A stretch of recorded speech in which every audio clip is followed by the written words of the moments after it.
Hello friends, welcome back to my channel air travel Sathi. Friends, তোমরা generally অনেকেই interview call পাচ্ছ।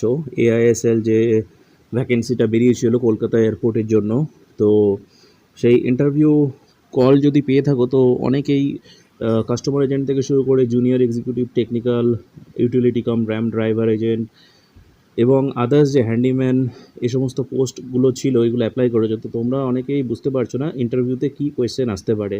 তো friends, আজকে এই ভিডিওটা তোমাদের জন্য বানাচ্ছি যে প্রবেবল কী কোয়েশ্চেন ধরতে পারে।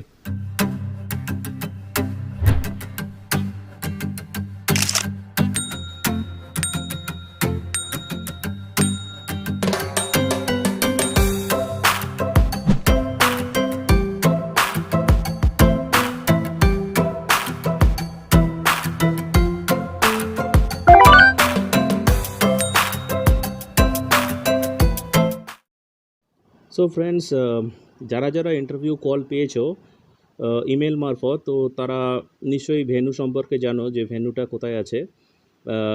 যদি না জানো তো আমি একবার বলে দিচ্ছি।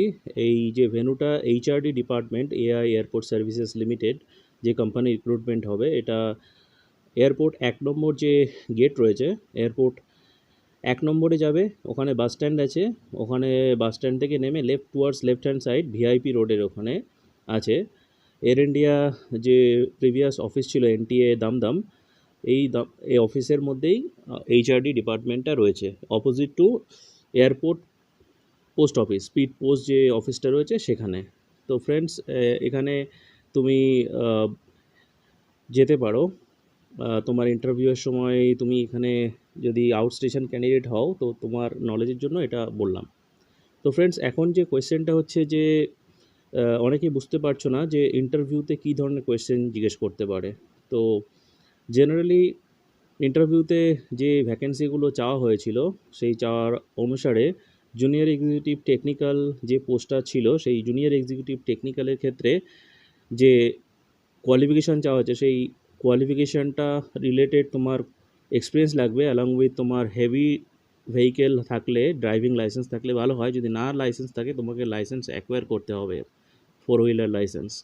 এবং তোমাকে ট্রেড টেস্ট বা হেভি ভেহিকেল ইকুইপমেন্ট যদি তোমার অপারেটিং নলেজ থাকে তো সেক্ষেত্রে তোমার এখানে একটা প্লাস পয়েন্ট। এরপরে আসছি ইউটিলিটি কাম র্যাম ড্রাইভার, এক্ষেত্রেও সেম ড্রাইভিং এক্সপিরিয়েন্স চাই, অ্যালং উইথ ভেহিকেল রিলেটেড যে টেকনিক্যাল তোমার কিছু নলেজ আছে কিনা সেটা চেক করা হয়।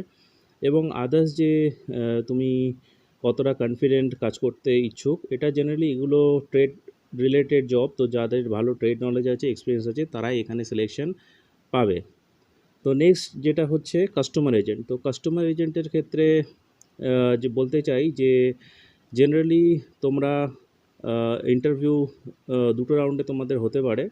তো ইন্টারভিউটা প্রথমে তো স্ক্রিনিং টেস্ট হবে, তোমাদের ডকুমেন্টস ভেরিফিকেশন হবে। সেটা যদি তোমার সাকসেসফুল হয় তো সেক্ষেত্রে যতজন ক্যান্ডিডেটকে কল করা হবে, ফার্স্ট যে টেস্ট হতে পারে একটা গ্রুপ ডিসকাশন হতে পারে। তো গ্রুপ ডিসকাশনের ক্ষেত্রে 10-12 জনের একটা গ্রুপ তোমাকে ডিভাইড করে দিল, সেই 10-12 জনের গ্রুপে একটা তোমাকে টপিক দিল এবং এই গ্রুপটা একটা জেনারেল ডিসকাশন হবে এবং ডিসকাশনে যে ভালো বলবে সেই জেনারেলি চান্স আছে তার সিলেকশনের, এবং তারপরে পার্সোনাল ইন্টারভিউতে তোমাকে কল করবে। তো পার্সোনাল ইন্টারভিউ যেটা আছে, পার্সোনাল ইন্টারভিউতে তোমার সম্পর্কে জিজ্ঞেস করতে পারে, tell me about yourself, বা ইংলিশে বা হিন্দিতেও কোয়েশ্চেন করতে পারে তোমাকে। তো তোমাকে প্রিপেয়ার হয়ে যেতে হবে, তোমার সম্পর্কে একটা ভালো আইডিয়া যেতে পারে, এবং তোমার নেগেটিভ পজিটিভ পয়েন্ট যেটা আছে সেটাও তোমাকে ভালো জানতে হবে এবং এটা জিজ্ঞেস করতে পারে। প্লাস কমন যে ইস্যু এখন চলছে, যে সমস্ত কারেন্ট অ্যাফেয়ার্স চলছে সেই রিলেটেড জিজ্ঞেস করতে পারে কোয়েশ্চেন। আর একটা যেটা হতে পারে কোম্পানি রিলেটেড, এআই এয়ারপোর্ট সার্ভিসেসের মেন কাজটা কী সেটাও জিজ্ঞেস করতে পারে, কী কাজ তোমাকে করতে হবে। এবং এক্ষেত্রে কোম্পানির সিইও কে আছেন, ডি রামবাবু, এই নামটা মনে যায়, উনি কারেন্ট সিইও রয়েছেন কোম্পানির। তো এটা তোমাকে জিজ্ঞেস করতে পারে। এবং তুমি এয়ারপোর্টে কাজ করতে চাইছো কেন, এটা তোমাকে জিজ্ঞেস করতে পারে। এটা একটা কমন কোয়েশ্চেন যে তুমি এয়ারপোর্টে কাজ করতে ইচ্ছুক কেন, বা তুমি এয়ারপোর্টে কাজ করতে চাইছো কেন। তো এটা তোমাকে একটা স্যাটিসফাইড বা একটা রিজনেবল অ্যান্সার তোমাকে বানাতে হবে এবং তোমাকে দিতে হবে অ্যান্সারটা। আর যদি তোমার কোনো প্রিভিয়াস এয়ারপোর্ট রিলেটেড এক্সপিরিয়েন্স থাকে তো সেখানে প্লাস পয়েন্ট তুমি পাবে। এবং যদি তোমার প্রিভিয়াস এক্সপিরিয়েন্স থেকে থাকে তো সেক্ষেত্রে এক্সপিরিয়েন্স রিলেটেড বা জব রিলেটেড কোয়েশ্চেন তোমাকে করতে পারে, যে প্যাসেঞ্জার হ্যান্ডলিং এর ক্ষেত্রে বা চেক ইন রিলেটেড বা আদার্স যেগুলো রয়েছে, যেমন অ্যারাইভাল, ডিপার্চার বা বোর্ডিং বা সিস্টেমে তোমার যদি যে সিস্টেমে তুমি কাজ করছো সেই সিস্টেম রিলেটেড, রিজার্ভেশন যদি কোনো তুমি কাজ করো সেই রিলেটেড তোমাকে কোয়েশ্চেন করতে পারে। তো এটা গেল কমন কাস্টমার এজেন্টদের ক্ষেত্রে যে কোয়েশ্চেন আসতে পারে সেটা। সো আরেকটা যেটা হচ্ছে হ্যান্ডিম্যান বা হ্যান্ডি ওম্যান। তো হ্যান্ডিম্যান হ্যান্ডি ওম্যানের ক্ষেত্রে যে কাজটা হচ্ছে, মূলত আমি এর আগেও ইন্টারভিউ কীভাবে দেবে, how to appear interview in AISL, তো এর আগেও বলেছি, তো আরেকবার করছি। তোমাদের এক্ষেত্রে যে ডকুমেন্টস ভেরিফিকেশনের পরে যারা এলিজিবল হবে, তো এলিজিবল হলে তাদেরকে যে টেস্টটা প্রথমে দেওয়া হবে, ওয়েট লিফটিং, যে ওজন তোলা 20 কেজি, 25 কেজি বা 30 কেজি পর্যন্ত ওয়েট দিতে পারে, সো সেটা তোমাকে তুলে দেখাতে হবে। এটা মেয়েদের ক্ষেত্রেও যেমন অ্যাপ্লিকেবল, ছেলেদের ক্ষেত্রেও, তো দুজনের ক্ষেত্রে অ্যাপ্লিকেবল। ওয়েট সবাইকে তুলতে হতে পারে, কারণ এগুলো তোমাকে কাউন্টারে যদি ডিউটি দেয়, তো কাউন্টারে প্যাসেঞ্জারদের বা কাস্টমার যারা গেস্ট আছে, তো তাদের ক্ষেত্রে যে ব্যাগগুলো আছে তোমাকে সেই ব্যাগগুলো তুলে যে বেল্ট আছে সেই বেল্টে তোমাকে দিতে হবে, এবং সেগুলো তারপরে এয়ারক্রাফটে যখন লোডিং হয় সেই লোডিং অফলোডিং তোমাকে করতে হবে। তো সেক্ষেত্রে একটা ফিজিক্যাল স্ট্রেন থেকে যাচ্ছে, এই স্ট্রেনটা টেস্ট হবেই। এবং ইনকেস যদি ক্যান্ডিডেটের সংখ্যা বেশি হয়, একটা ফিজিক্যাল এফিসিয়েন্সি টেস্ট নিতে পারে, বা রানিং একটা শর্ট টেস্ট 100 মিটার বা সামথিং কিছু একটা টেস্টও, এটা কোম্পানি বা ম্যানেজমেন্টের ডিসক্রিপশনের উপর ডিপেন্ড করছে, that is not confirm, but তোমাকে প্রিপেয়ার হয়ে যেতে পারে। যদি রানিং টেস্ট নেয়, তুমি আশা করছি জবটা হারাতে চাইছো না, তো তোমাকে সব কিছুই প্রিপেয়ার হতে হবে। তো এটা কোয়ালিফাই করার পর তোমাকে পার্সোনাল ইন্টারভিউতে ডাকবে। তো পার্সোনাল ইন্টারভিউতে যখন ডাকা হলো, জেনারেলি হ্যান্ডিম্যানের যে কোয়ালিফিকেশান চাওয়া হয়েছে এটা 10th স্ট্যান্ডার্ড। তো 10th স্ট্যান্ডার্ডের ক্ষেত্রে এখন জেনারেলি সবাই আশা করছি মিনিমাম গ্র্যাজুয়েশন বা এইচএস অনেকেই এতে অ্যাপ্লাই করেছে, বা হায়ার কোয়ালিফিকেশান বেশিও হতে পারে, অনেকে অ্যাপ্লাই করে থাকতে পারো। তো সেক্ষেত্রে তোমার মনোভাব জানার জন্য এটা ট্যাকটিক্যাল কোয়েশ্চেন জিজ্ঞেস করতে পারে তোমাকে। তো যেমন ট্যাকটিক্যাল কোয়েশ্চেন বলতে যেটা হচ্ছে যে তোমাকে ক্লিনিং ডিপার্টমেন্টে বা আদার্স একটা ডিপার্টমেন্টে পাঠানো হলো, কেবিন ক্লিনিং ডিপার্টমেন্টে, যেখানে কাজ হচ্ছে এয়ারক্রাফট ক্লিনিং। তো AISL এর এয়ারক্রাফট ক্লিনিং যে ডিপার্টমেন্ট আছে সেই ডিপার্টমেন্টে তোমাকে, বা কেবিন সার্ভিসেস ডিপার্টমেন্ট যেটা আছে সেখানে ট্রান্সফার করলে তোমাকে অনেক কাজ, যেমন টয়লেট ক্লিনিং, এয়ারক্রাফটের টয়লেট ক্লিনিং থেকে সিট পরিষ্কার বা যে সমস্ত গার্বেজ থাকে সেগুলো পরিষ্কার করতে পারে। ইভেন প্যাসেঞ্জার ধরো ভমিটিং করলো সিটের ওপরে বা অনবোর্ড ভমিটিং করলো, সেইটাও তোমাকে ক্লিন করতে হতে পারে। তো এই সমস্ত কোয়েশ্চেন তোমাকে জিজ্ঞেস করতে, যে এই সমস্ত ক্ষেত্রে যদি হয় তুমি কি কাজটা করবে? তো তোমাকে কনফিডেন্টলি অ্যান্সার দিতে হবে যে যেহেতু তুমি এয়ারপোর্টে কাজ করার ব্যাপারে প্যাশনেট, এবং যে ডিপার্টমেন্টই তোমার পোস্টিং হোক না কেন, তোমাকে যে কাজ অ্যাসাইন করবে তুমি ডিলিজেন্টলি অনেস্টলি সেই কাজটা করবে, এবং তোমার এখানে কোনো হেজিটেশন থাকবে না। এক্ষেত্রে আরও একটা হতে পারে যে তুমি এডুকেটেড, তোমার ভালো কোয়ালিফিকেশন আছে, তোমাকে একটা প্যাসেঞ্জার এসে বয়স্ক বা মহিলা, তো তাকে হুইল চেয়ার অ্যাসিস্ট্যান্স দিতে হবে।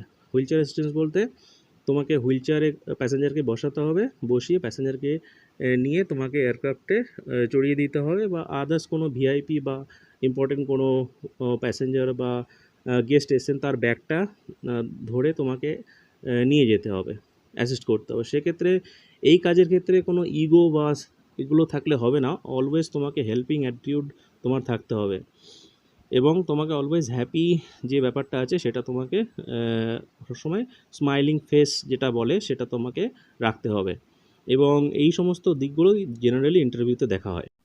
ফ্রেন্ডস, এখানে আরেকটা কথা উল্লেখযোগ্য যে এই জবটা যেহেতু 24/7 অর্থাৎ অপারেশনাল জব, সেক্ষেত্রে তোমার শিফটিং ডিউটি হতে পারে। তো শিফটিং ডিউটি জেনারেলি অনেকগুলো শিফট হয়, নাইট, মর্নিং, ইভিনিং, আদার্স, বা অড আওয়ার্সে তোমাকে কল করতে পারে। তো অড আওয়ার্সে ডিউটি করার ক্ষেত্রে both male and female candidate যারা আছো, স্পেশালি ফিমেল ক্যান্ডিডেট যারা আছো, তো তাদেরকে জিজ্ঞেস করা হয় যে অড আওয়ার্সে যদি ডিউটি পড়ে সেক্ষেত্রে সে এই জবটা করতে পারবে কি না। অর্থাৎ অনেকের ট্রান্সপোর্ট রিলেটেড প্রবলেম থাকে বা আদার্স কিছু প্রবলেম থাকে, তো সেক্ষেত্রে এই প্রবলেম যদি তুমি বলো যে করতে পারবো না, সেক্ষেত্রে সিলেকশানের চান্স তোমার কমে যাচ্ছে। তো অড আওয়ার্সের ডিউটি বা শিফটিং ডিউটিতে তোমার কোনো প্রবলেম নেই, সেটাও তোমাকে কনভিন্স করতে হবে।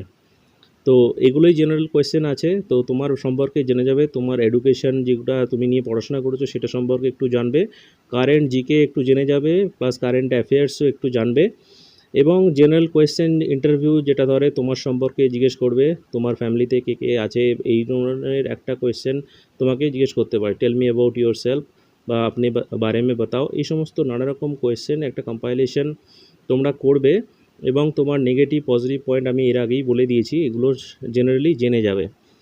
আর গ্রুপ ডিসকাশন জেনারেলি এটা কাস্টমার এজেন্টদের ক্ষেত্রে হবে। তো গ্রুপ ডিসকাশনের ক্ষেত্রে যে ভালো বলবে, যার স্পিকিং এবিলিটি বা কনভিন্সিং এবিলিটি যার ভালো আছে, সে এখানে তার প্লাস পয়েন্ট রয়েছে।